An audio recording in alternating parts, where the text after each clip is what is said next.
Goeiedag en baie welkom met Maandag met Morney. So lekker dat ons saam met jou kan kuier. Ons het 'n wonderlike gas weer saam met ons vandag, Nico Hatting. Maar ek wil hê jy moet like, subscribe, share en share weer. Maar voor ons verder gaan, kom ons kyk na hierdie week se nuttelose inligting. En hierdie week, baie interessant, die jaar 1960, Jabba Dabba Doo, die Flintstones word die eerste keer op TV gewys. Dis amazing, nee? Wie almal is Flintstone fans. Dan net interessant, Botswana word onafhanklik van Brittanje.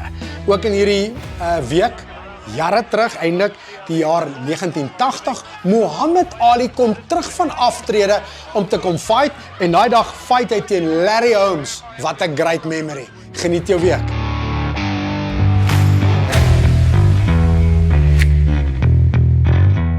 Welkom terug by Maandag met Morney. Saam met my vandag is Nico Hatting. Nico, baie welkom. Dankie Morney, dankie dat jy my gevra het om te kom. Dit is great. Hy sal dit nie nou herken nie en hy is baie beskeie daaroor, maar hy is een van die beste wiskundeonderwysers op hierdie planeet. En hoekom het ons vandag saam kuier is, hy is gebore met 'n baie seldsame nierkondisie. Soveel so dat hulle gesê het jy gaan nie lank lewe nie. So praat bietjie waar dit begin. Wel, ek 1981 is ek gebore, 18 Julie. En met my geboorte het hulle agtergekom dat ek hou water terug. En eers het my ouers gedink ek het 'n baie mollige babietjie en toe kom hulle agter nee, ietsie is fout. En die dokters het gesê dat ek is gebore met 'n kondisie, nefrotiese sindroom, wat sal lei tot nierversaking en hulle het gesê babas survive dit nie. En hulle het my 3 maande gegee om te leef.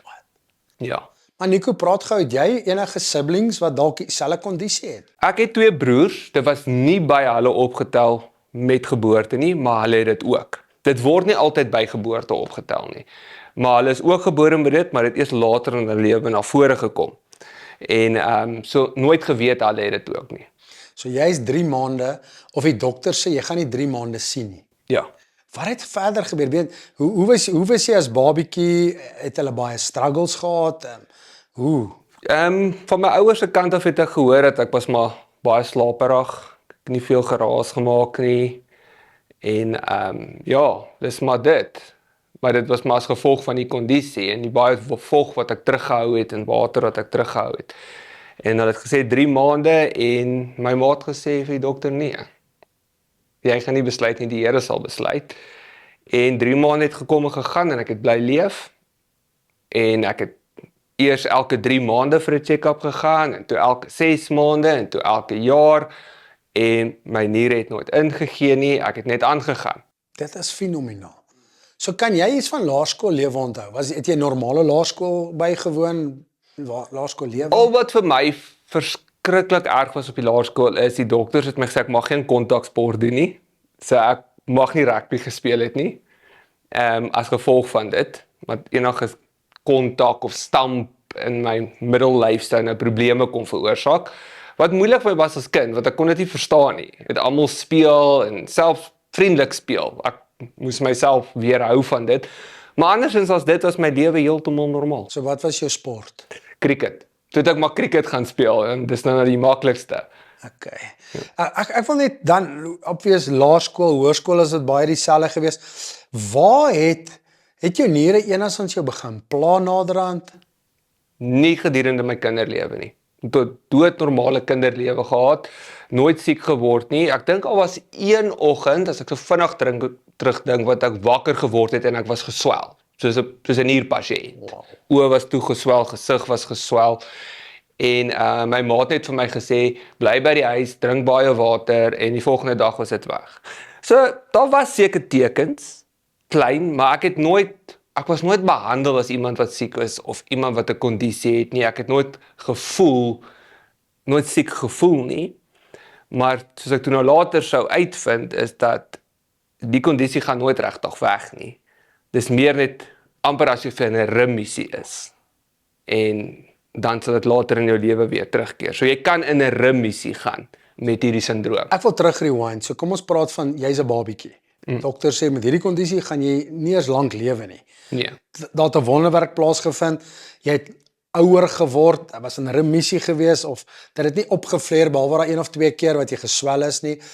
So wat het die dokters of wat was gesê? Sê jy gaan nie sterf en wat sou hulle gesê dan moet 'n nieroorplanting kom, sou hulle gesê het wat? Die sindroom self is nie nierversaking nie. So bietjie oor die sindroom, baie interessant. Die sindroom is genetiek, as ek daai woord kan gebruik. Ja. En hulle sê dit kom terug van niggies en neefies wat tot 3 geslagte terug kinders gehad het. So. En dan word dit so deur die genetika oorgedra. En so dit is 'n sindroom, maar die sindroom veroorsaak nierversaking.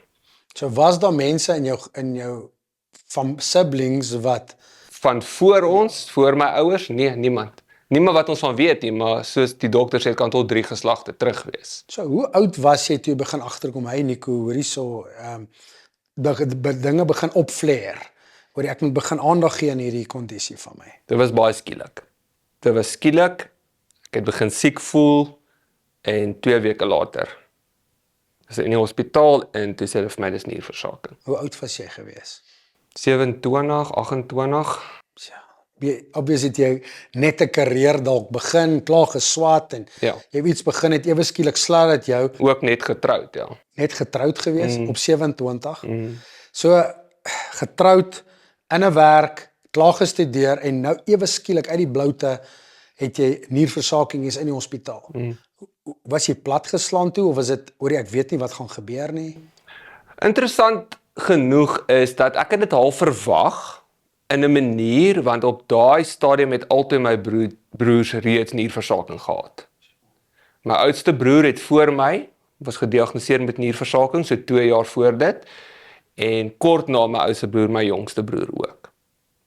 So hulle albei was al op dialyse want jy gaan vir dialyse waar hulle jou bloed skoon maak as jy nierversaking het en hulle beide het al gewag vir nieroorplantings en ek het deur hulle nierversaking was ek die hele tyd okay want ek het toe nou baie gaan kyk en bloedtoetse gedoen en seker gemaak en ek het eintlik half begin dink ook op 'n stadium ek sal alright wees want ek het dit as 'n kind gehad en dit het weggegaan en ek sal nooit vergeet nie ek het die aand gesit ons het kerkdiens gehad en ek vra die een vriend van my by die kerk ek sê, ek kan niks uit hierdie oog sien nie, ek weet nie hoekom nie, dis of alles net blur, ek dink ek moet maar gaan vir 'n bril, weet, ons grap nog so.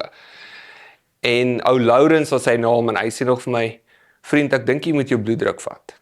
Want as my bloeddruk bietjie hoog is, dan begin my oë blur. En ons het oorgegaan na die pastoor se huis toe, hulle het die bloeddrukmasjien op my gesit, hy het bly gooi error. En eventueel te tel my bloeddruk op, dus het 280 oor 170. What? 280 oor 170. Dis mal. Ek het net by die gemeente begin werk. Ons was besig om van mediese fondse te verander. So ek was in 'n uitsluitingstydperk. En ek sê vir my vrou, ons kan nie na huis toe gaan nie, ons nie katloop, vat my ongevalle toe, ek gaan dit nie maak nie. En sy sê die mediese fonds, ek sê, vat my, asseblief. Ek gaan dit nie maak en ons het daar by die private hospitaal, ek dink dit was 'n Netcare daar in Vereniging, ek kan nie onthou nie, ingestap, ek het vir hulle gesê, ek kan nie nou betaal nie, of ons sal probeer kontant betaal, maar dis wat my bloeddruk geneem is op en so voorts. En toe bel hulle my huisdokter, wat ook 'n gemeentelid was. Ja, as ek terugdink aan hom, dan kry ek eintlik trane in my oë en hy sê net, betaal alles vir pastoortjie uit my rekening uit. Hy hoef nie 'n sent neer te sit. Jy weet, en dan dink ek as hy dit nie daai aand gedoen het nie, wat sou gebeur het met daai tipe bloeddruk. Hulle het my opgeneem, my bloeddruk gevat, dokters het rondgehardloop, nie geweet wat gaan aan nie. Pilletjies onder my tong gesit, het probeer afbring, het het bietjie afgekom, hulle het my gesê, gaan huis toe, en as dit weer optel, kom terug. Huis toe gegaan, ek was nie halfuur nie, toe is dit weer so hoog, teruggegaan, en toe begin hulle bloedtoetse vat, en ek die hele nag by die ongevalle deurgebring, verskriklike pyn gehad in my liggaam, en dan het hoofpyn en so, en die oggend, die huisdokter na my toe kom en die bloeduitslae, toe sê hy vir my, dis nierversaking. Jy gaan onmiddellik op dialyse moet gaan, en moet jouself gereed maak om 'n nieroorplanting te kry. Daar's niks wat ons vir jou kan doen anders as dit nie. Wat beteken dialyse? Hoeveel keer 'n week? Hoe lyk dit? Dis 3 keer 'n week vir 4 ure wat jy op 'n masjien gekoppel word waar jou bloed, ek dink jou bloed gaan 9 keer deur die masjien, as ek reg kan onthou. En waar die masjien basies die funksie van die nier doen. Hy haal die vog uit jou bloed uit, hy haal die minerale en alles uit jou bloed uit wat oortollig is basies, wat jou nier doen. Kan ek oor jou broers praat? Hulle het gewag, soos jy net vinnig gesê het, hulle het gewag vir nieroorplantings, ook vir dialyse gegaan. Het hulle niere ontvang? Ja, by my ma en my pa. Wow.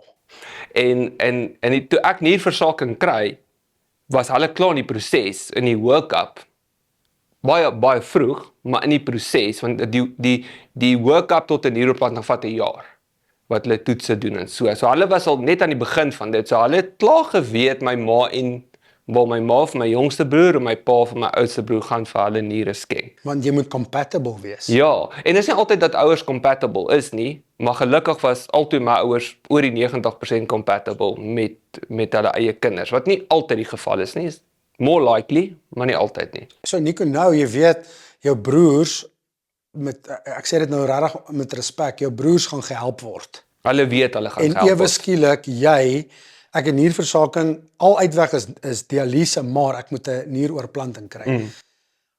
Daar's niemand wat nou vir jou nier kan gee nie. Niemand in my familie nie, ja. Waar begin jy nou?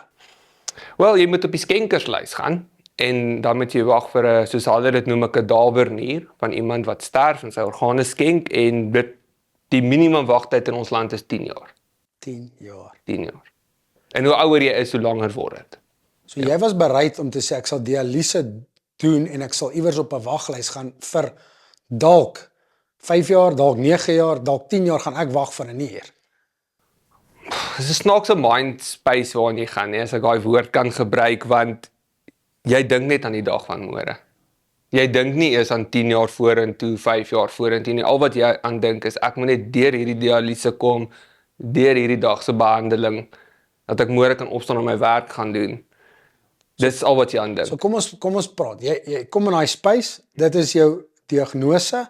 Jy moet dit nou aanvaar, maar ek wil praat, hoe het dit jou geaffekteer op jou alledaagse lewe? Hoe het Nico gevoel? Ja, dis moeilik om oor te praat, want dit affekteer jou in soveel maniere wat jy nie, dis moeilik om te verduidelik. Want dis nie net die snaakse ding met nierversaking is, as iemand ietsie anders het, kan jy dit sien. Nee, jy kan sien 'n persoon gaan deur chemo of so ietsie. Maar nierversaking lyk jy normaal. Jy lyk normaal, veral as jy goeie behandeling kry en by goeie hospitaal is met die dialyse en goed. So die groot effek van wat dialyse en nierversaking op jou lewe het, is depressie. Sure. Ongelooflike depressie. Dis of al jou hoop onmiddellik net weggevat word. Dis asof die lewe vir jou sê op daai oomblik, jy mag nie meer drome hê nie. Het jy vinnig op daai plek gekom? Onmiddellik. Is dit? Ek was onmiddellik op daai plek en ek het deur 'n geloofskrisis ook gegaan. Want ek het groot geword of ek is opgerig in 'n tipe teologie van God sal jou genees en hy sal jou beskerm, Psalm 91. En ek glo dit tot vandag toe, al daai goed. Maar as jy in daai omstandighede is, dan is dit nie meer so maklik om dit te glo nie en dan vra jy, Here, waarom ek? Ek sien die bediening, ek het my hele lewe vir U opgegee. Waarom nou? Waarom so? Jy het my gered as 'n baba, gekeer dat ek nie sterf as 'n baba nie en nou sit ek hier. En so dis die geloofskrisis en dan is dit hierdie hopeloosheid wat jy voel, hopeloosheid wat jy voel vir ek mag nie droom nie, ek mag nie beplan vir kinders nie want ek weet nie hoe die toekoms lyk nie, ek kan niks van hierdie dinge doen nie. Ek leef van behandeling tot behandeling. So jy is in 'n depressie, jy voel hopeloos, jy kan nie uitsien na die toekoms nie as gevolg, jy is in 'n geloofstryd. Het dit jou huwelik geaffekteer? Ongelooflik baie. Omdat ek in depressie ingegaan het, en ek wil so eerlik wees as wat ek kan, maar dialyse het 'n groot effek op jou liggaam se vermoë om intiem te wees met jou vrou. So. As gevolg van bloeddruk wat nie reg werk nie en al daai goeie. So dit was non-existent vir 2 jaar en ons is nou net getroud basies, so dit sit baie druk op 'n huwelik. Nico, dankie dat dit share. Hierdie is baie intiem en baie moeiliker in goeders wat jy praat. So boonbehalwe waardeur jy gegaan het, plus jou mediese kondisie, nie net dialyse nie, maar teenoor jou vrou. Hoe het julle verhouding uitgespeel? Sy was baie ondersteunend. Dit is een ding wat ek van haar kan sê is, ek het 'n fantastiese vrou gehad. Sy was baie ondersteunend in die tydperk wat ek siek was. En sy het my gehelp waar sy kan. Sy het selfs gaan kyk of sy kan skenk. Ongelukkig kon sy nie. So in daai aspek van my ondersteun was hy fenomenaal. Maar ek dink daar was nie genoeg aandag aan haar gegee nie. Want ek lei af, jy sê my vrou wat ek gehad het. So ek lei af, julle is heel moontlik geskei. Ja, die hele pad wat ons gestap het met die siekte en dan ander goedjies waar ons kan praat later het daarna toe gelei dat na my nieroortplanting het die egskeiding plaasgevind. Ek's baie jammer om dit ook te hoor. Ja. Maar kan ons teruggaan nou? Jou boetas, het hulle oorplantings voor jou gekry? Ja, ek was daar, ek het gesien hoe dit gebeur, die sukses gesien daarvan en ja, dis ietsie wat ek nie baie oor praat nie, maar ek het daar gestaan en gevoel, joh, wat van my? En dit klink selfsugtig, nee? Dit klink selfsugtig, maar dis 'n menslike ding om te dink. Maar ek kan imagine jy was happy, maar ook, Ja. wens dit is ek. Ja. So blyf my boeta, maar ja, ek gaan deur dieselfde krisis. Ja, en daar's op daai stadium geen antwoord vir my nie. Behalwe dat ek vir die res van my lewe op dialyse gaan wees. So antwoord beteken daar's nie 'n skenker nie, Daar's jou nie 'n pa, skenker jou nie. ma, Ja. jou vrou daai tyd, daar was nie 'n compatible mens buite in hierdie. So Nee. wat toe? Waar begin jy? Wel, jy begin maar die proses. Begin toetse doen, kom op die skenkerslys, en soos ek sê, jy dink eintlik maar net aan die dag van môre. So Nico praat gou, skenker. Daai is 'n wonderwerk op sy eie. Ja. Vertel hoe en wie en waar die skenker vandaan gekom. Maar ek sal so 'n bietjie moet rewind vir dit. Voor ek in vereniging pastoor was ek pastoor in Virginia, Vrystaat. 4 jaar pastoor, daar jeugpastoor, onder pastoor Jan Briel gewerk, wonderlike man gewees. En jy weet, jy's maar daar vir 4 jaar, jy bedien, jy gaan aan, jy doen dinge, gaan doen huisbesoek.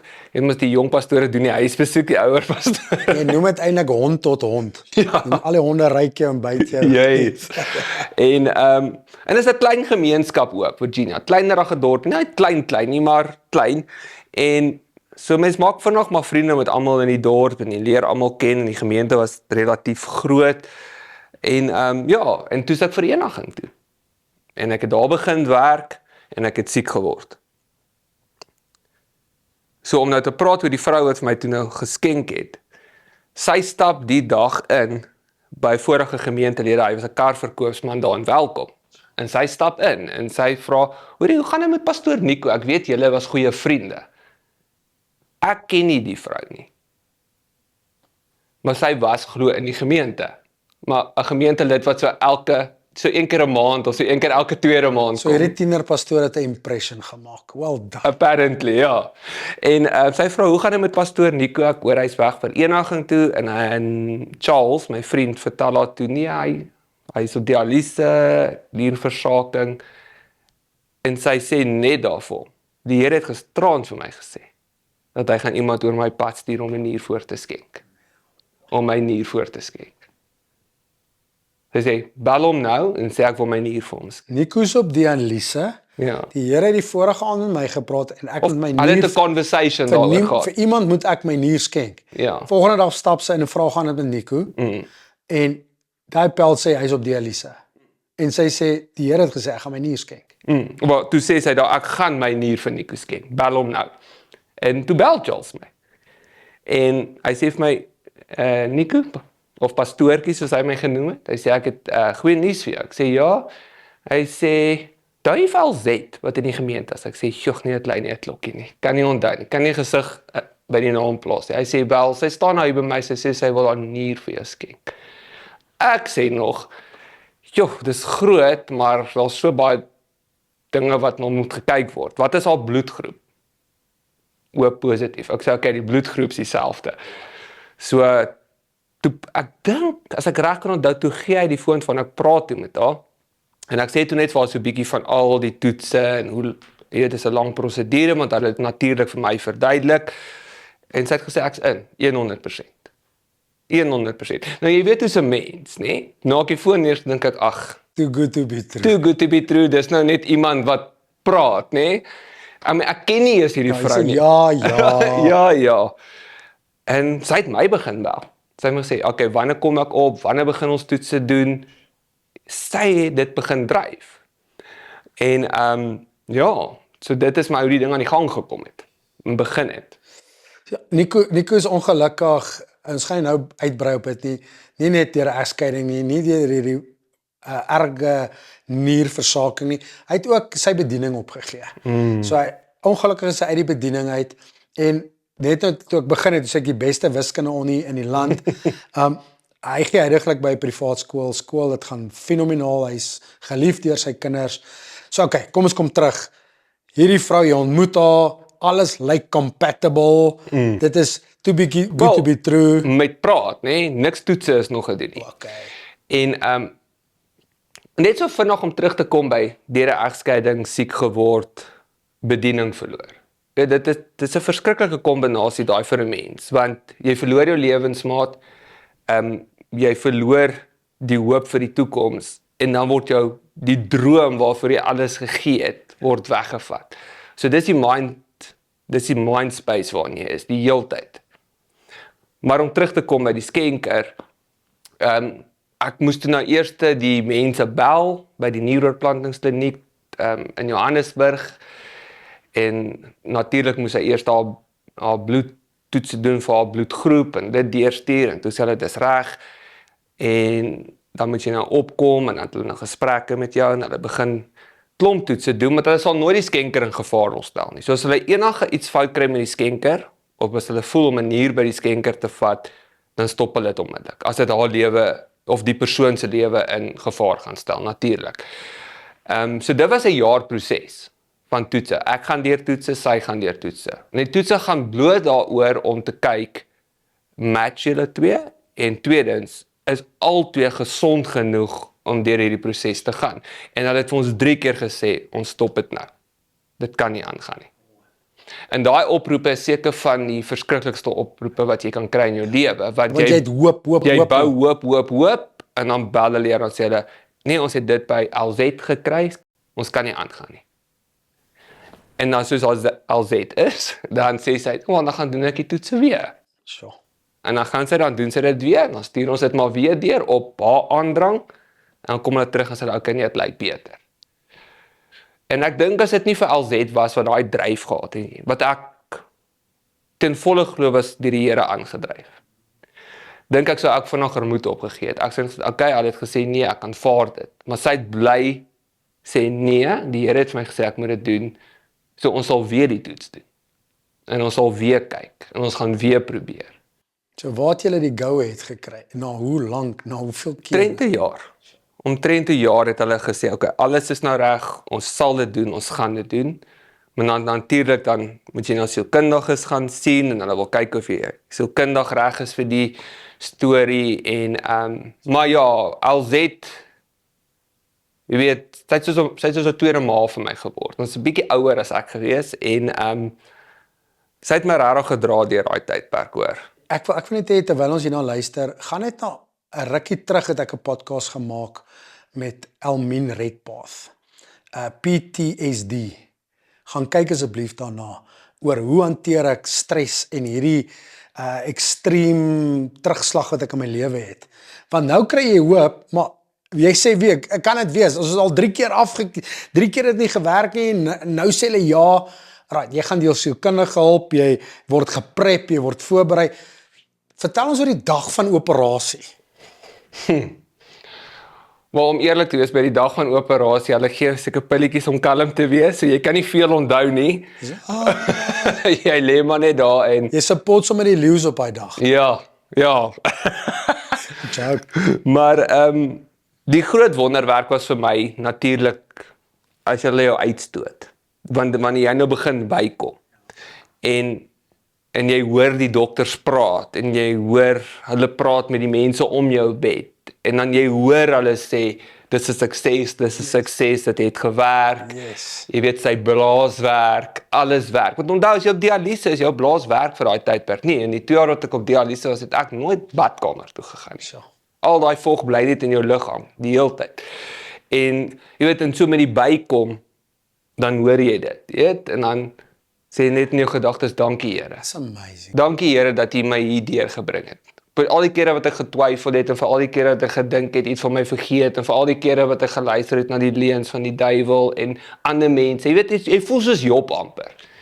Jou vriende kom na jou toe en sê, nee, want jy het gesondag, en nee, dis as gevolg van dit, en dis gevolg van dit, en jy Met mense vergewe. bou al die gedagtes in jou kop op, maar dan gebeur dit, en dan sê jy, maar eintlik daai sagte stemmetjie in my hart, wat my kalm gehou het, en wat met my bly praat het, dis die stem waarna ek moes geluister het, want die Here het 'n plan hiermee gehad van dag 1 af, en ons 'n bietjie te praat oor die plan. Ek dink in daai 2 jaar en deur daai proses tot by die oorplanting, ek dink voor dit, was ek 'n baie superficial Christen. Gesiggie opgesit. Ja, ek het die Here geken, die Here gedien. Was aan die brand vir die Here, maar ek was superficial. En ek dink daar het 'n verdieping in my verhouding met die Here plaasgevind deur daai proses en 'n begrip van wie die Here is wat ek nooit van tevore gehad het nie. Ek dink Jesus het vir my meer geword as my redder. God die Vader het vir my 'n vader geword. So.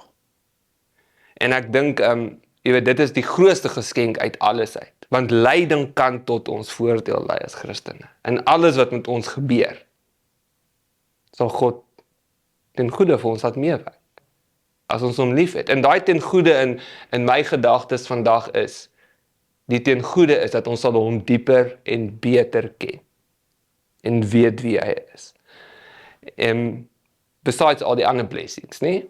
Dis dit die groot blessing. En ek dink dit is, jy weet, as ek moet terugdink, deur alles wat ek gegaan het, is dit die waardevolste ding wat my gebeur het. Natuurlik, die oorplanting is absoluut waardevol, want dis hoekom ek hier sit vandag. Maar dit kan geld nie koop nie. Dit kan nie.